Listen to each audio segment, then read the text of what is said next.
Pessoal, nós somos um grupo de EAD da Universidade Anhanguera, campus da Vila Mariana.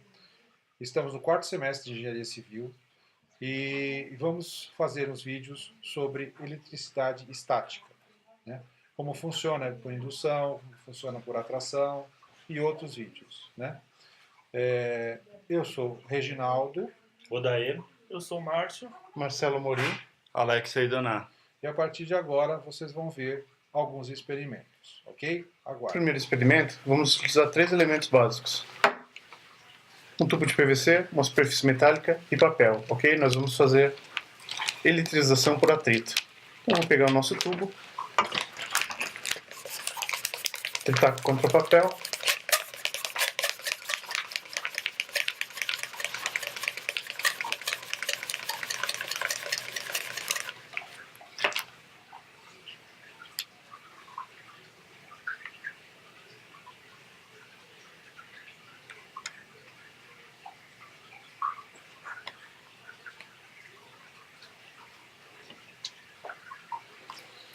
Isso ocorre porque a latinha está neutra e o nosso tubo carregado de elétrons.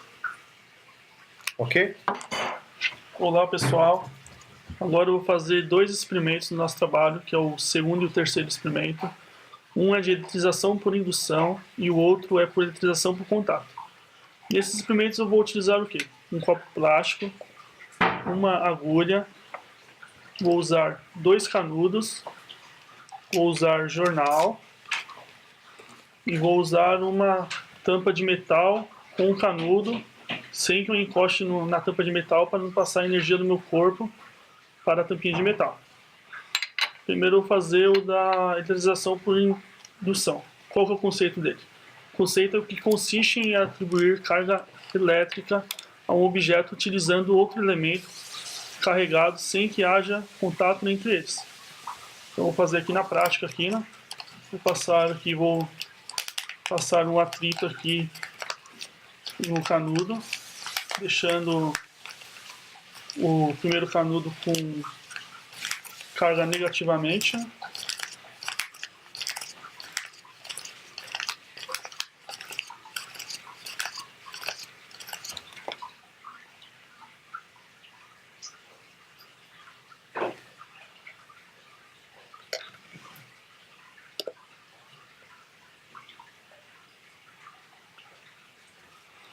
Vou fazer isso com o segundo canudo também. Fazer um atrito aqui, causando aqui uma carga negativa nele. Aí quando eu encostar aqui vai causar uma repulsão aqui por indução.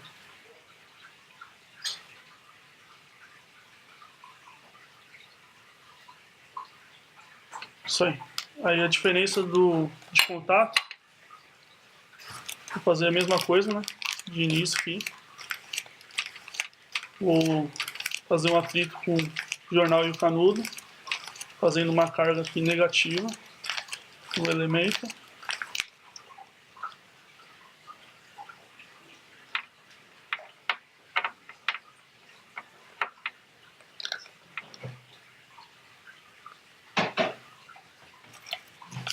E agora eu vou fazendo o segundo canudo.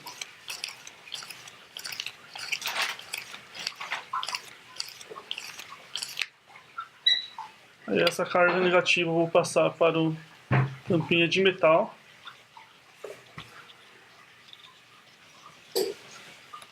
Para fazer a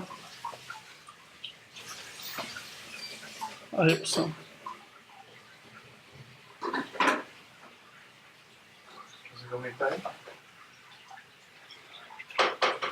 Isso aí. Isso tudo ocorre por quê? Porque os 2 elementos estão carregados com as mesmas cargas negativas e acontece a repulsão dos elementos. Obrigado. Bom, pessoal, nós vamos fazer mais um experimento de energia estática por indução, tá? Nós vamos usar para isso um filete de água da torneira, né, que é neutro, em termos de carga elétrica. Vamos usar um pedaço de tubo de PVC, né, que vamos passar atritando para carregá-lo negativamente. Feito isso, a gente vai aproximando aqui e vamos ver que o cano de PVC carregado eletronicamente negativo atrai, fazendo atração na água. Agora vocês podem ver que está puxando. Ok? Então esse é mais um experimento que a gente faz rapidinho, tá? Por indução. Ok? É isso, pessoal. Obrigado. Beleza, mais ou menos. Salve, galera. Esse é o nosso quarto experimento do trabalho. Vamos falar um pouquinho sobre o pêndulo eletrostático. O que seria o pêndulo eletrostático? Ele é um dispositivo que possibilita a detecção de excesso de carga elétrica de um corpo. Um dos primeiros objetos utilizados com o intuito de detectar o excesso de carga foi o Versurium. Ele foi desenvolvido pelo médico e físico britânico William Gilbert por volta de 1600. Porém, um dos primeiros eletroscópios em formato de pêndulo foi desenvolvido cerca de 150 anos mais tarde. Foi desenvolvido pelo físico John Canton e era inicialmente constituído por um par de bolas pequenas e leves, de substâncias não condutoras. Ele era suspenso por fios de sedas fixado a um gancho isolado da base.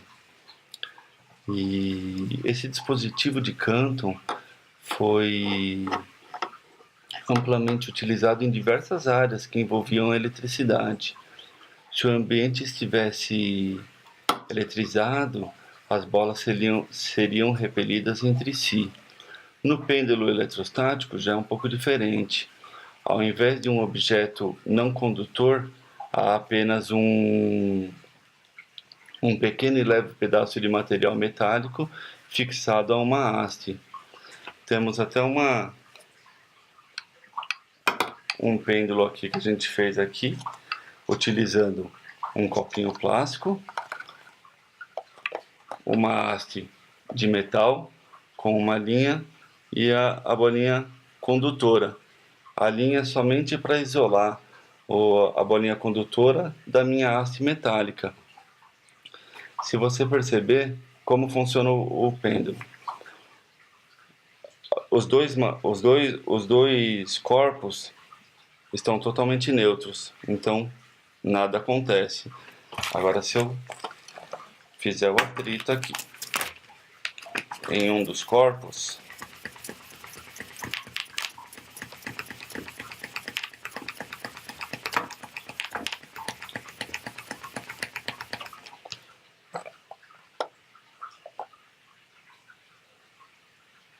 apenas um corpo com atrito, eu consigo puxar o meu corpo neutro.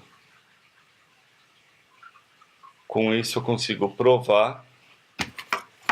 Peraí, ele perdeu a...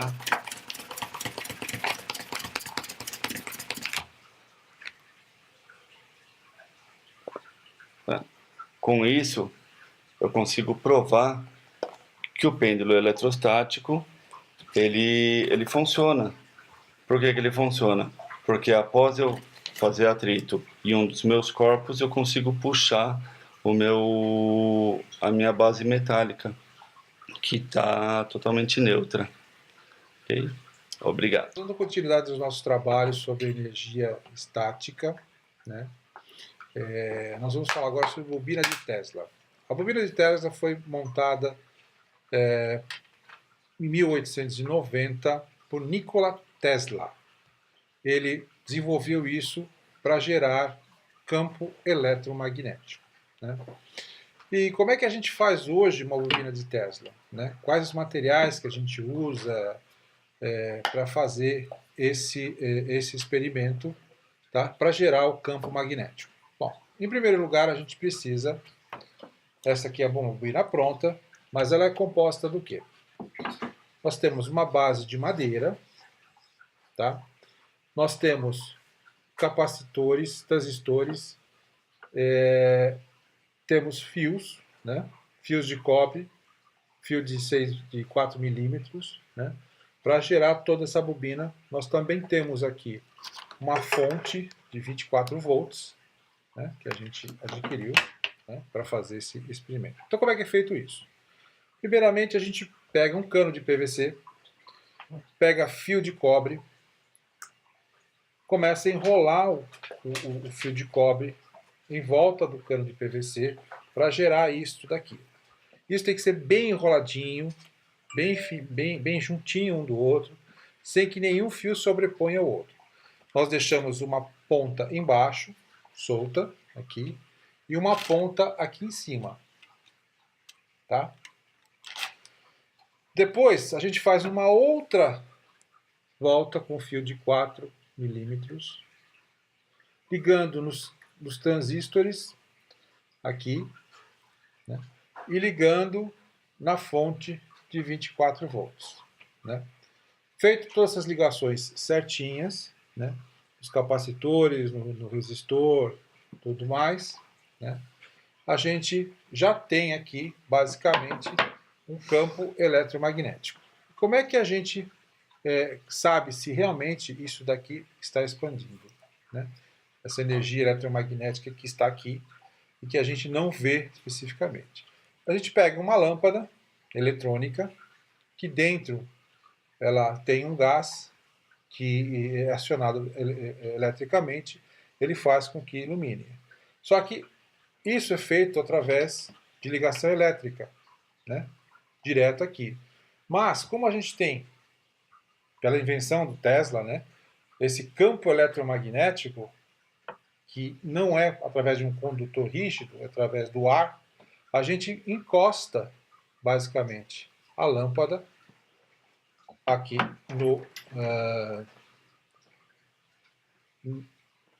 nessa parte aqui, ou em qualquer área do campo aqui do nossa bobina, faz com que a lâmpada acenda. Isso prova que em volta dessa bobina que foi montada, tá, existe um campo eletromagnético. Ok? Acho que está dando para ver agora, né, com a luz desligada, como existe esse campo eletromagnético. A gente pode colocar também essa bolinha aqui de papel alumínio, que ela propaga melhor ainda essa iluminação. Né? Então isso está provado que essa bobina de Tesla ela consegue propagar energia eletromagnética através do ar, como quis demonstrar o nosso amigo Nikola Tesla. Né? É que esse experimento acabou não tendo uma potência muito grande, porque a gente pode colocar... Cadê aquela chave de fenda? Deixa eu desligar aqui um pouquinho. Vamos ver se a gente consegue gerar a centelha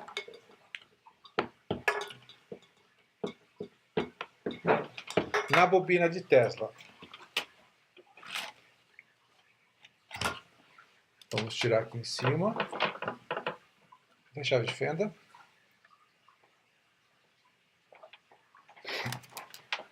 Vamos ligar novamente aqui a nossa bobina de Tesla.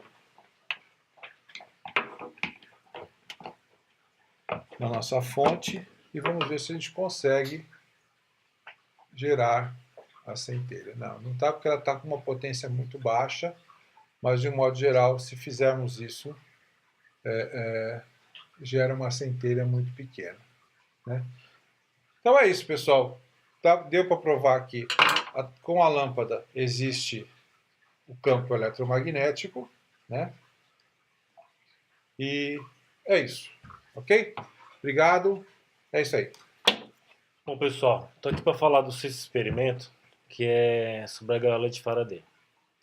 Esse nome foi dado em homenagem ao físico e químico inglês Michael Faraday. Esse experimento foi conduzido em 1816 e foi para provar que qualquer superfície condutora eletrizada possui um campo elétrico nulo no seu interior, provando que as cargas se distribuem de forma homogênea na parte mais externa da superfície condutora. Como eu posso dar um exemplo para vocês assim mais prático da nossa vida no cotidiano? Posso dar um exemplo do avião, dos automóveis, por exemplo. Quando a pessoa está num avião, um avião ele sofre cargas elétricas das nuvens, assim, supercarregadas, normalmente. E por que quem está dentro do avião não acontece algo algum? Porque justamente por conta disso, porque o avião ele funciona como se fosse uma gaiola, né, ou uma jaula, como alguns dizem. E no seu núcleo, no interior dele não existe campo elétrico nenhum. Ele é zero, ele é nulo. Vamos fazer uma outra demonstração aqui. Consiste numa... Vamos pegar essa fruteira aqui, simulando uma gaiola, tá vendo? Ela toda fechada, ela simula uma gaiola. Eu vou pegar um celular, colocar numa estação de rádio aqui, ó. Tá vendo? Tocando uma música aqui. Eu vou colocar esse celular dentro da gaiola. Assim que eu fizer isso, o que vai acontecer? As ondas eletromagnéticas não serão captadas pelo aparelho. Olha.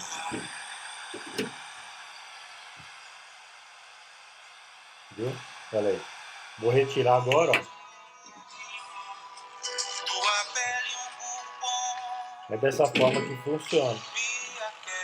Provando novamente que no seu interior da gaiola o campo eletromagnético é nulo. Assim forma uma blindagem.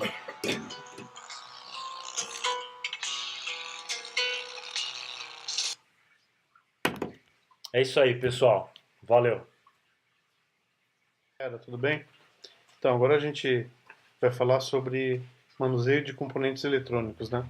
Propriamente dito, a nossa placa-mãe. É o sétimo tema do nosso trabalho e eu gostaria de falar sobre a nossa placa, né? Nós escolhemos uma placa-mãe para falar sobre. E o intuito desse experimento é falar sobre como nós podemos manusear equipamentos eletrônicos. Então, para vocês terem ideia, esse aqui é o nosso processador, ó. Olha aqui, pequenininho que ele é. Mais pequenininho ainda são os componentes que compõem esse processador. Então aqui nós temos vários resistores, diodos, todos micro SD. Então se eu propositalmente pegar desta forma no meu processador, eu vou queimá-lo por conta da nossa energia estática acumulada no corpo, ok? Então para manusear o equipamento eletrônico, eu vou sempre pegar pelas extremidades, ó, da placa, onde eu não tenho nenhum contato, não tenho... Ainda assim é perigoso queimar, tá? Então eu tenho que ou descarregar meu corpo, ou usar uma pulseira eletrostática, que é o mais indicado, né? Como é que eu descarrego a energia estática do meu corpo? Obviamente eu tenho que estar usando um calçado adequado, né? Que me isole do chão. Eu tenho que, se eu não tiver uma pulseira eletrostática, eu posso tocar numa janela que tenha superfície de ferro, não pintada, obviamente, né? Posso pegar na fonte de um micro, desde que ele esteja aterrado, tá? E com isso eu vou proteger o meu equipamento eletrônico, ok? Então sempre que eu for fazer manutenção de qualquer tipo, quer seja arrancar uma simples memória do meu micro, ou mexer propriamente na placa, a primeira condição é tirar o equipamento do AC, né? Tirar da tomada e trabalhar com uma descarga eletrostática, ok? Com isso eu vou evitar problemas. E quando eu falo problemas, a gente tem dois tipos de problemas. O problema que a gente fala que é direto, né? O problema quando você vai instalar uma placa, ela já não funciona de cara. É um problema que você vai descobrir depois de alguns meses, às vezes até quando passa a garantia. Então, na dúvida, vamos manusear os equipamentos de forma correta, ok? Você pode perceber, ó, que nessa memória também nós temos microresistores. Olha só o tamanho desse resistor. Essa pecinha pequena aqui, ó. Olha o tamanho do meu dedo perto do resistor. Então imagina, às vezes na estática a gente nem percebe, né? Não sai faísca, mas esse componente não aguenta. Então o simples fato de você botar a mão em cima dele, olha aqui, ó. Você pode observar do outro lado também. Olha só quanto componente eletrônico. E aí eu vou perder uma memória, né? Vou perder uns 200 cruzeiros aí por falta de cuidado, tá bom? O que mais eu posso falar dessa placa aqui? Todo esse cuidado tem que ser estendido para qualquer componente eletrônico que você for mexer, tá? Não somente a placa. Quando a gente fala de placa-mãe, você ainda tem um outro problema. Por exemplo, essa placa aqui, ela tem uma bateria. E com a bateria, ela está energizada. Então eu não posso botar a mão em qualquer lugar aqui, que fatalmente eu vou queimar minha placa, ok? Então sempre que for mexer, tomem cuidado e tomando esses pequenos cuidados, você vai manter aí o seu equipamento funcionando por bastante tempo, tá bom? Espero ter sido claro e qualquer dúvida não me ligue. Um abraço. Galera, a gente vai falar sobre o último item e tema do nosso trabalho, que é a eficiência de para-raio, ok? O projeto de proteção contra a descarga atmosférica tem duas funções básicas, né? A primeira é neutralizar o poder de atração das pontas, ou seja, o crescimento do gradiente potencial entre as nuvens e o solo, né? Através do permanente escoamento de cargas elétricas do meio ambiente para a Terra. O que quer dizer isso? Quer dizer que, naturalmente, as nuvens vão ter uma carga e as nossas residências, árvores, as coisas terrestres vão ter outra. Isso, obviamente, no mês de janeiro, onde a, a umidade muda, acaba trazendo as chuvas e, por fim, os raios, né? O Brasil é um dos países que mais cai em raio no mundo, tá? Então, para você ter ideia, tem raio de 3 mil volts a 100 mil volts. Só para você ter uma ideia, uma carga de um chuveiro é de 30 amperes. Então a gente está falando aí de 30 mil amperes, 100 mil amperes, é muita coisa, né? Então precisa ter um sistema de para-raio eficiente e de preferência DPS, que são dispositivos de proteção contra surto, né? Devidamente aterrados. Então o projeto elétrico deve ser sempre feito por um engenheiro, né?